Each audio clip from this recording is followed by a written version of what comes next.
Assalamualaikum warahmatullahi wabarakatuh. Selamat pagi anak-anak dan salam sejahtera untuk kita semuanya. Bagaimana kabar hari ini? Semoga kalian selalu diberikan kesehatan dan belajarnya dipermudah sampai selesai.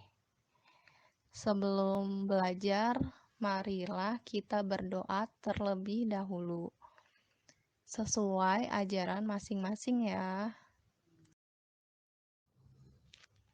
Pada pertemuan kali ini, kita akan mempelajari tentang penyelidikan IPA. Apakah kalian sudah siap? Hari ini kita belajar penyelidikan IPA. Jika sudah siap, maka amati, cermati, dan catatlah di buku tulis kalian.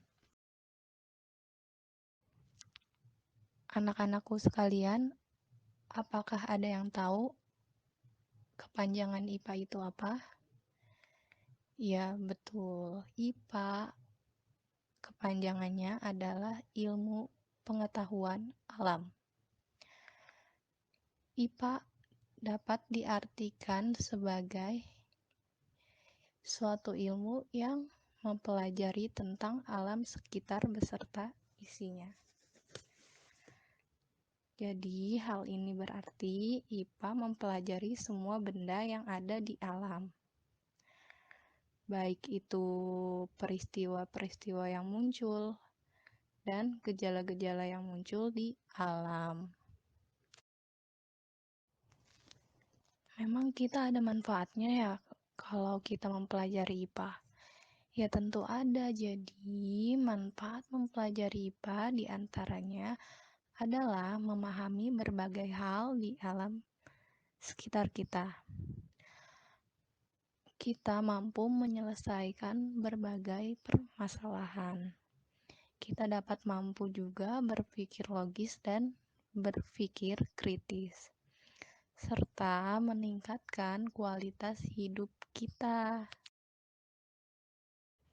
Anak-anakku sekalian, coba perhatikan gambar berikut.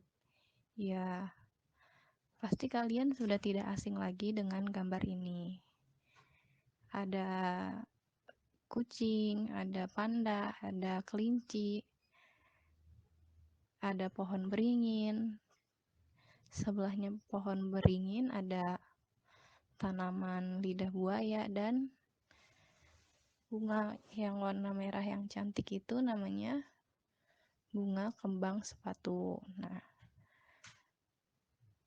keenam gambar tersebut merupakan objek IPA. Objek IPA itu adalah seluruh benda yang ada di alam dengan segala interaksinya untuk dipelajari pola keteraturannya. Objek IPA itu bukan hanya tentang tumbuh-tumbuhan saja, bukan juga tentang hewan-hewan saja, tetapi objek IPA itu terdiri dari benda-benda yang lebih kecil juga, dan ada juga benda-benda yang lebih besar.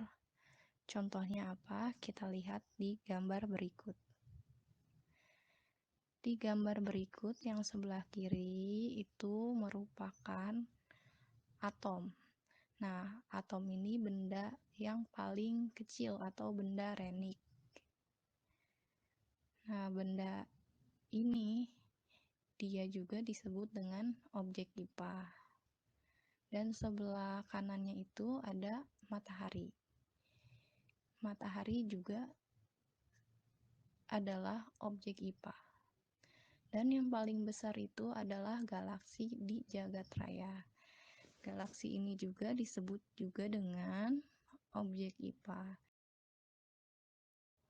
Selain objek IPA, ternyata IPA juga ada produk IPA. Nah, produk IPA itu merupakan hasil dari berbagai kecanggihan teknologi. Nah, di gambar ini ada 4 hasil dari kecanggihan teknologi.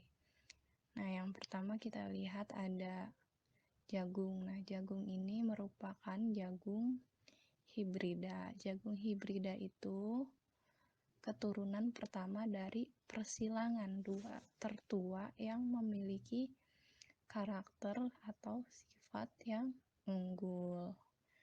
Nah, sebelah kanannya ada semangka. Nah, semangka ini kita perhatikan. Nah, di semangka ini itu tidak ada bijinya. Nah, kenapa tidak ada bijinya? Nah, hal ini juga hasil dari kecanggihan teknologi. Nah, namanya itu rekayasa genetika. Nah, kecanggihan teknologi lainnya ada HP dan laptop yang sering kita gunakan sehari-hari. Kalian pasti sudah tidak asing lagi kan dengan artis ini? Ya betul, artis ini adalah Tukul Arwana. Nah, kita lakukan pengamatan pada artis ini. Pengamatannya itu adalah terhadap ciri-ciri yang tampak atau yang dapat kita lihat, seperti ciri matanya, hidungnya, bibirnya, dan lain-lain. Nah, pengamatan pada gambar ini adalah Tukul Arwana berambut lurus, kulitnya sawo matang, matanya besar, hidungnya mancung, dan bibirnya tipis. Jangan sampai salah penafsiran ya. Tukul Arwana sombong dan tidak berhati lembut. Jangan seperti itu. Adapun langkah-langkah dalam penyelidikan IPA, terdapat 3 langkah. Yang pertama ada pengamatan. Kegiatan pengamatan ini yang tadi sudah kita lakukan. Pengertiannya adalah mengumpulkan data dan informasi dengan panca indera atau dengan alat ukur yang sesuai. Selanjutnya, kegiatan inferensi. Kegiatan ini adalah merumuskan penjelasan dari hasil pengamatan untuk menemukan pola, hubungan, serta membuat prediksi dari masalah yang kita temukan atau dari pengamatan. Yang ketiga adalah mengkomunikasikan. Nah, hasil dari temuan itu kita komunikasikan dengan teman sejawat kita, baik itu lisan maupun tulisan, dalam bentuk tabel, grafik, bagan, dan gambar yang relevan. Pada saat ini, penyelidikan tentang alam telah menghasilkan kumpulan pengetahuan yang sedemikian kompleks. Untuk memudahkan kita, pengetahuan tersebut digolongkan menjadi 4. Yang pertama ada fisika. Fisika mempelajari tentang aspek mendasar alam, seperti materi, energi, gaya, dan berbagai gejala alam fisik lainnya. Yang kedua ada kimia. Meliputi penyelidikan tentang penyusunan dan perubahan pada zat. Yang ketiga ada biologi. Biologi mempelajari tentang sistem kehidupan mulai dari ukuran renik atau ukuran yang paling kecil sampai dengan lingkungan yang sangat luas. Yang terakhir ada ilmu bumi dan antariksa.